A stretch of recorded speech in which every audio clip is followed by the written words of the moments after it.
സുരാസമ്പൂർണ കലശം രുതിരാപ്ലുതമേവ ച ദദാന ഹസ്ത പത്മാഭ്യാം കൂഷ്മാണ്ഡ ശുഭദാസ്തുമേ. ഇന്ന് ചതുർത്ഥി ദിവസമാണ്. നവശക്തിയുടെ ചതുർത്ഥി ശക്തി, അതായത് നാലാം ശക്തി കൂഷ്മാണ്ഡ ദേവിയുടെ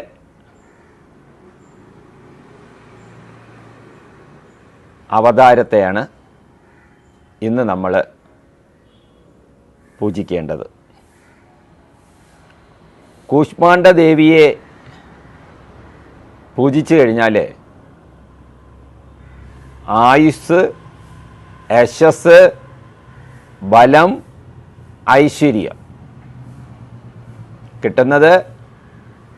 ആയുസ്, യശസ്, ബലം, ഐശ്വര്യം. ദേവിക്ക് കൂഷ്മാണ്ഡം വളരെ ഇഷ്ടമാണ്. കൂഷ്മാണ്ഡം കൊണ്ടുള്ള ബലി ദേവിക്ക് ഇഷ്ടമാണ്. നമ്മൾ നിത്യജീവിതത്തിൽ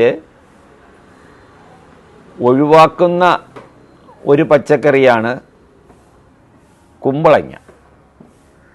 കുമ്പളങ്ങ എല്ലാ രോഗങ്ങൾക്കും സിദ്ധൌഷധമാണ്. ആയുർവേദത്തിൽ ഒരു ലേഹ്യം തന്നെയുണ്ട്, കൂഷ്മാണ്ഡ രസായനം. അപ്പോൾ ഇവിടെ നോക്കൂ, കൂഷ്മാണ്ഡ ദേവിയെ സേവിച്ചാൽ നമുക്ക് കിട്ടുന്നത് ആയുസ്, യശസ്, ബലം, ഐശ്വര്യം. ഇത്രയും ഒരുമിച്ചാണ് നമുക്ക് കിട്ടുക. കൂഷ്മാണ്ഡ ദേവിയെ യോഗിയും ശ്രേഷ്ഠരായ സാധകരും നാലാമത്തെ ദിവസം സാധന നടത്തി, അല്ലെങ്കിൽ ആരാധിച്ച്, അല്ലെങ്കിൽ ഉപാസിച്ച് തങ്ങളുടെ മനസ്സിൽ അനാഹത ചക്രത്തിലേക്ക് സ്ഥിരപ്പെടുത്തുന്നു. നാലാമത്തെ ദിവസം അനാഹത ചക്രത്തിലേക്ക് ദേവിയെ സ്ഥിരപ്പെടുത്തി നിർത്തുന്നു. അങ്ങനെ സ്ഥിരപ്പെടുത്തി നിർത്തിക്കഴിഞ്ഞാൽ ദേവിയുടെ കൃപയ്ക്ക് പാത്രമാകുന്നു. ഈ അമ്മ സൃഷ്ടിയുടെ ആദിരൂപമാണ്, ആദിശക്തിയുമാണ്. അപ്പോൾ സൃഷ്ടിയുടെ ആദിരൂപവും ആദിശക്തിയുമാണ് ഈ അമ്മ കൂഷ്മാണ്ഡ ദേവി. ഇനി ദേവിയുടെ വാസസ്ഥലം എവിടെയാണെന്ന് നോക്കാം. സൂര്യമണ്ഡലത്തിനുള്ളിൽ ദേവി നിവസിക്കുന്നു. ദേവിയുടെ താമസം സൂര്യമണ്ഡലത്തിനുള്ളിലാണ്. അപ്പോൾ ദേവിയുടെ പ്രഭയെക്കുറിച്ചൊന്ന് ചിന്തിച്ചു നോക്കിയേ. ദേവിയുടെ ശരീരത്തിൽ നിന്നും എങ്ങനത്തെ പ്രഭയാണ് ഉണ്ടാവുകയെന്നൊന്ന് ചിന്തിച്ചു നോക്കണം. ഇവരുടെ ശരീര തേജസ് കൊണ്ട് എല്ലാ ദിശകളും ഇങ്ങനെ സർവദാ ശോഭിച്ചുകൊണ്ടിരിക്കും. ശരീരത്തിൻ്റെ തേജസ് കൊണ്ട് എല്ലാ ദിശകളും എപ്പോഴും ഇങ്ങനെ ശോഭിച്ചുകൊണ്ടേയിരിക്കും. സൃഷ്ടിക്ക് മുമ്പ് ഇവിടെ അന്ധകാരം മാത്രമായിരുന്നു. അപ്പോഴാണ് ദേവി ബ്രഹ്മാണ്ടത്തെ സൃഷ്ടിക്കുന്നത്. ദേവിയാ ബ്രഹ്മാണ്ടത്തെ സൃഷ്ടിച്ചത്. ദേവി ബ്രഹ്മാണ്ടത്തെ സൃഷ്ടിക്കുന്നത്. അതുകൊണ്ടാണ് തുടക്കത്തിൽ തന്നെ പറയുകയുണ്ടായി, ദേവിയുടെ രൂപമെന്ന് പറയുന്നത് സൃഷ്ടിയുടെ ആദിരൂപമാണ്, മാത്രമല്ല ആദി ശക്തിയുമാണ് എന്ന് തുടക്കത്തിൽ തന്നെ പറയുകയുണ്ടായി. ഇവർക്ക് 8 ഭുജങ്ങളുണ്ട്. ഭുജങ്ങളാണ് ദേവിക്കുള്ളത്. ഈ അഷ്ടഭുജങ്ങളിൽ 7 കരങ്ങളിൽ യഥാക്രമം കമണ്ഡലം, ധനുഷ്, അസ്ത്രം, കമലപുഷ്പം, കലശം, ചക്രം, ഗദ. അപ്പോൾ 7 സപ്തകരങ്ങളിലായി. അഷ്ടകരത്തിലെ 8ാമത്തെ കരത്തിലെ ദേവിയുടെ കയ്യിലെ ജപമാലയാണ് ഇരിക്കുന്നത്. ഇതാണ് ദേവിയുടെ ഏതാണ്ടുള്ള രൂപമെന്ന് എന്നേ പറയാൻ പറ്റൂ. കാര്യം ദേവി ഒന്ന് കാണുക പോലും പ്രയാസകരമാണ്. അത് അത്രയ്ക്ക് ആ ശരീരത്തിൽ നിന്നും ശോഭ ഇങ്ങനെ വന്നുകൊണ്ടിരിക്കുകയാണ്. നമ്മൾ കണ്ടാൽ തന്നെ നമ്മുടെ കണ്ണഞ്ചിപ്പോകും. അങ്ങനത്തെ ദേവിയാണ് കൂഷ്മാണ്ഡ ദേവി.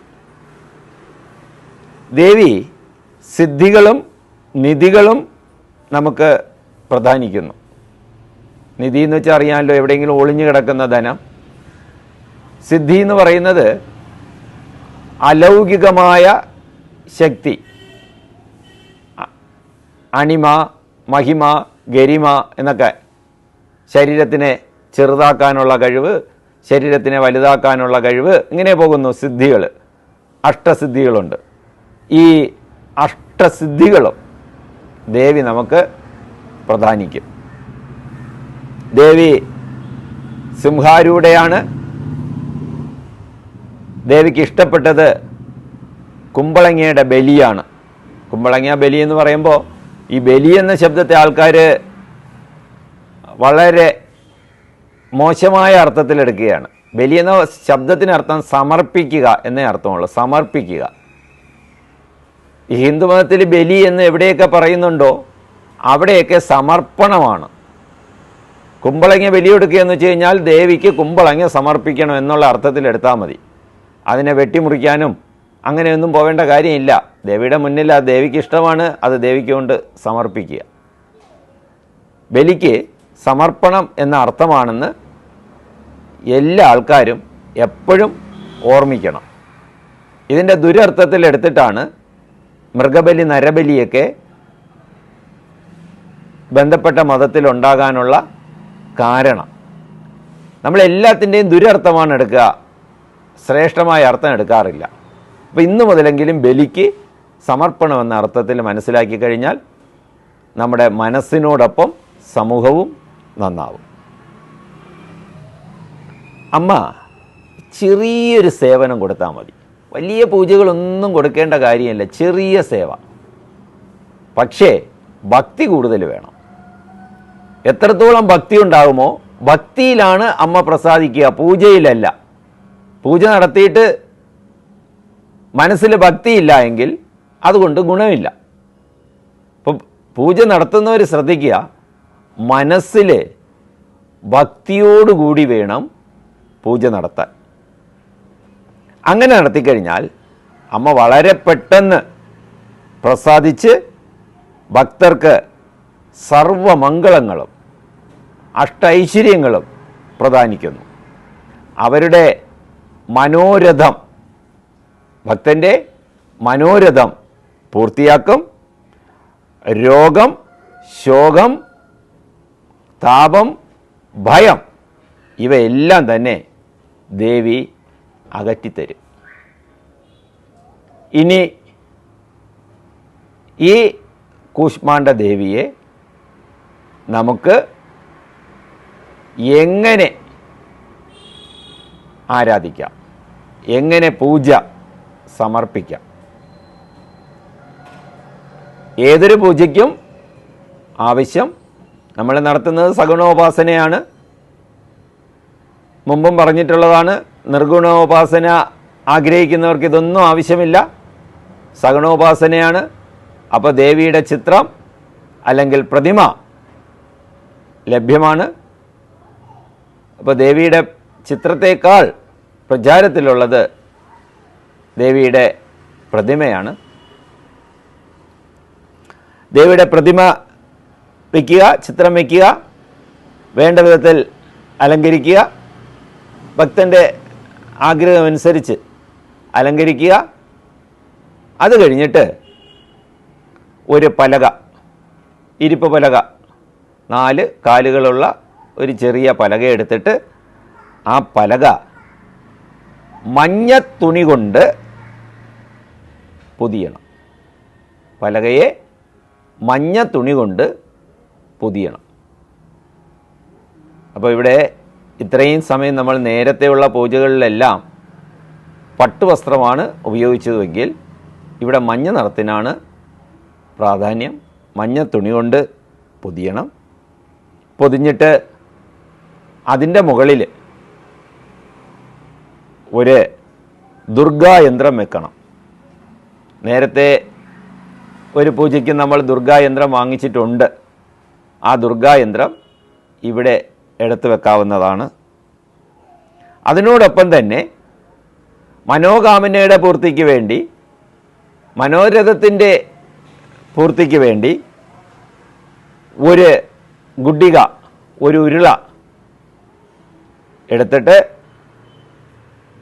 ഈ അമ്മയുടെ ഇപ്പുറത്ത് യന്ത്രം വെച്ചിട്ടുണ്ട്. ആ യന്ത്രത്തിൻ്റെ സമീപം വയ്ക്കുക. നേരത്തെ പറഞ്ഞിട്ടുണ്ട് അഖണ്ഡദീപം അതിവിടെ പ്രജ്വലിച്ചുകൊണ്ടിരിക്കുകയാണ്. നിലവിളക്കിലുള്ള അഖണ്ഡദീപം ഇവിടെ പ്രജ്വലിക്കണം. ഈ സമയത്ത് പൂജയുടെ സമയത്തൊക്കെ നല്ല തിരി നല്ലവണ്ണം കത്തണം, പ്രജ്വലിക്കണം. അത് നെയ്ദീപമായാൽ വളരെ ശ്രേഷ്ഠമാണ്. കയ്യിലെടുക്കേണ്ട പുഷ്പം മഞ്ഞ പുഷ്പമാണ്. മഞ്ഞ പുഷ്പം നമ്മുടെ നാട്ടിൽ യഥേഷ്ടം സുലഭമായി ലഭിക്കും.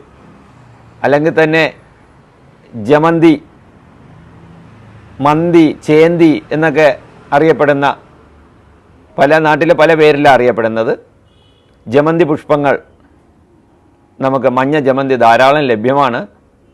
ആ പുഷ്പം നമുക്കെടുക്കാം. ചില മഞ്ഞ നിറത്തിലുള്ള വിഷലിപ്തമായ പുഷ്പങ്ങൾ നാട്ടിൽ കണ്ടുവരുന്നുണ്ട്.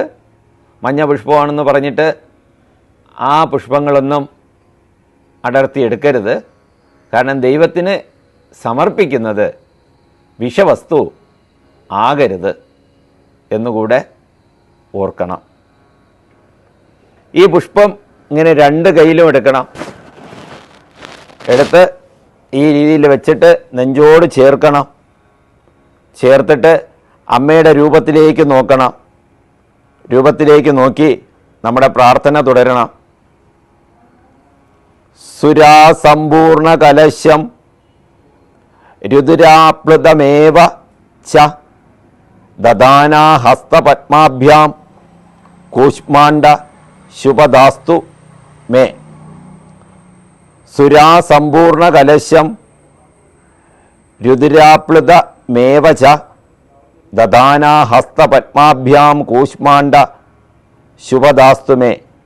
സുരാ സമ്പൂർണ കലശം രുദ്രാപ്ലുതമേവ ച ദദാനാ ഹസ്ത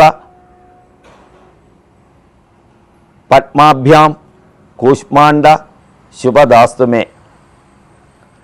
മന്ത്രത്തിന് ശേഷം കയ്യിലിരിക്കുന്ന പുഷ്പം ഭഗവതിക്ക് സമർപ്പിക്കണം. പാതാരബിന്ദങ്ങളിലേക്ക് സമർപ്പിക്കുമ്പോൾ തന്നെ താഴെയിരിക്കുന്ന ഗുഡികയിലും ആ യന്ത്രത്തിലുമൊക്കെ വീണുകൊള്ളും. എന്നിട്ട് പഞ്ചോപചാര പൂജ നടത്തണം.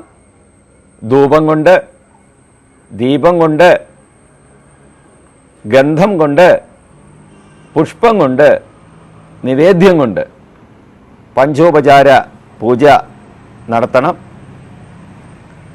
മഞ്ഞ നിറത്തിലുള്ള മിഷ്ടാനം അഥവാ ഫലങ്ങൾ ദേവിക്ക് സമർപ്പിക്കുന്നത് നല്ലതാണ്. മിഷ്ടാനമെന്ന് പറയുമ്പോൾ മധുര പലഹാരമെന്നേ അർത്ഥമുള്ളൂ. നെയ്യ് ചേർന്ന് വരുന്ന അനേകം മധുര പലഹാരങ്ങൾ അത് വാങ്ങുമ്പോൾ ഏതെങ്കിലും വെജിറ്റേറിയൻ കടയിൽ നിന്നും തന്നെ വാങ്ങണം. മഞ്ഞ നിറത്തിലുള്ള പലഹാരം, മുട്ട പപ്സിൻ്റെ കൂടെയൊക്കെ വെച്ചിരിക്കുന്ന മഞ്ഞ നിറത്തിലുള്ള പലഹാരം കാണും. അതൊന്നും വാങ്ങി ദൈവത്തിൻ്റെ മുന്നിൽ കൊണ്ട് വെക്കരുത്, അതെപ്പോഴും ഓർമ്മിക്കേണ്ടതാണ്. അല്ലെങ്കിൽ നമുക്ക് വീട്ടിൽ തന്നെ മഞ്ഞ നിറത്തിലുള്ള പലഹാരങ്ങൾ നിർമ്മിച്ചെടുക്കാൻ കഴിയും, അതും സമർപ്പിക്കാം. പിന്നെ മഞ്ഞ പഴങ്ങൾ, വാഴപ്പഴമൊക്കെ പഴുക്കുമ്പോൾ അതിന് മഞ്ഞ നിറമാണല്ലോ, അങ്ങനെയുള്ളതും അമ്മയ്ക്ക് സമർപ്പിക്കാം.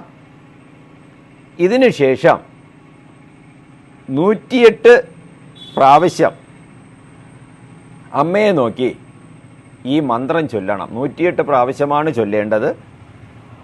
ഓം ക്ലീം കൂഷ്മാണ്ഡൈ ക്ലീം ഓം, ഓം ക്ലീം കൂഷ്മാണ്ഡൈ ക്ലീം ഓം, ഓം ക്ലീം കൂഷ്മാണ്ഡൈ ക്ലീം ഓം, ഓം ക്ലീം കൂഷ്മാണ്ഡൈ ക്ലീം ഓം, ഓം ക്ലീം കൂഷ്മാണ്ഡൈ ക്ലീം ഓം എന്ന് 108 പ്രാവശ്യം ചൊല്ലണം.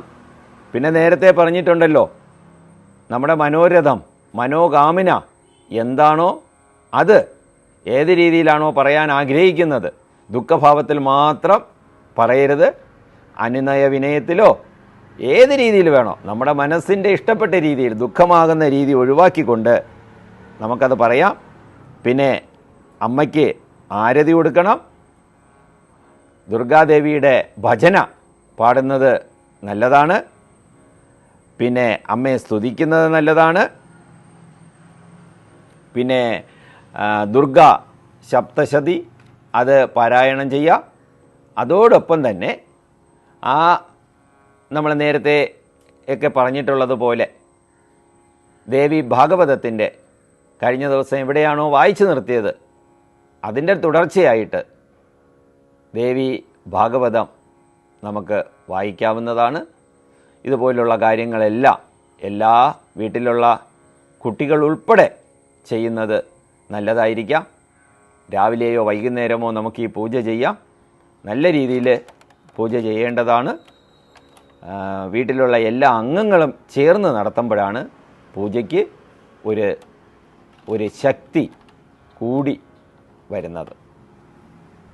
ഇനി ചില പുസ്തകങ്ങളിലെങ്കിലും കൂഷ്മാണ്ഡ ദേവിക്ക് പകരം യോഗമായയെ ആരാധിക്കുന്ന ഒരു സമ്പ്രദായമുണ്ട്. കൂടുതലും അത് ഈ കൃഷ്ണഭക്തരിലാണ് കണ്ടുവരുന്നത്. അപ്പോൾ യോഗമായയെക്കുറിച്ച് ഒരു ചെറിയൊരു കഥ കൂടെ ഇവിടെ സൂചിപ്പിക്കുന്നത് നല്ലതായിരിക്കും. എല്ലാവർക്കും അറിയാം കംസൻ എന്ന് കേൾക്കുമ്പോൾ തന്നെ നമുക്ക് ഭീതിയാണ്. സ്വന്തം അളിയനോട് സ്നേഹമില്ല, അളിയനോടില്ലാത്തതേ പോട്ട് സഹോദരിയോട് സ്നേഹമില്ല, അല്ലെങ്കിൽ ആ കൊച്ചു കുട്ടികളോട് സ്നേഹമില്ല. സഹോദരി പ്രസവിച്ച മക്കളെ എല്ലാം കാലിലേ തൂക്കിയെടുത്ത് അടിച്ചു കൊന്ന ആ നീചനെ കേൾക്കുമ്പോൾ തന്നെ നമുക്ക് പേടിയാണ്. ഈ നീചൻ വസുദേവ ദേവകി ദമ്പതികളുടെ 7 പുത്രന്മാരെയും വധിച്ചു. 7 പേര് ജനിച്ചു, കാരാഗ്രഹത്തിലാണ് ഇവർ. 7 പേര് ജനിച്ചു, 7 പേരെയും വധിച്ചു. ഈ സമയത്ത് ഭഗവാൻ കൃഷ്ണൻ്റെ ശയിക്കുന്ന ഭഗവാൻ കൃഷ്ണൻ അല്ലെങ്കിൽ മഹാവിഷ്ണു ശയിക്കുന്ന ശേഷനാഗം രോഹിണിയുടെ മകനായി ബലരാമനായിട്ട് ഭൂജാതനായി. ഏതാണ്ട് ഇതേ സമയത്ത് തന്നെ ദേവകിയുടെ 8ാമത്തെ പുത്രൻ കൃഷ്ണൻ ജനിക്കുന്നു.